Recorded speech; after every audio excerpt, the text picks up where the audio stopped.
Indonesia dan negara produsen karet lainnya sepakat membatasi ekspor karet sebesar 300.000 ton untuk mengangkat harga karet. Namun langkah ini masih menunggu keputusan Thailand. Menurut Kementerian Perdagangan, Indonesia dan Malaysia yang tergabung dalam International Tripartite Rubber Council sudah sependapat atas pembatasan ekspor.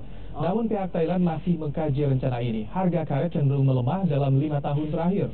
Di Pulau Sumatera, harga karet anjlok dari 15.000 pada 2013 menjadi Rp6.000 per kilogram dalam 2 tahun terakhir.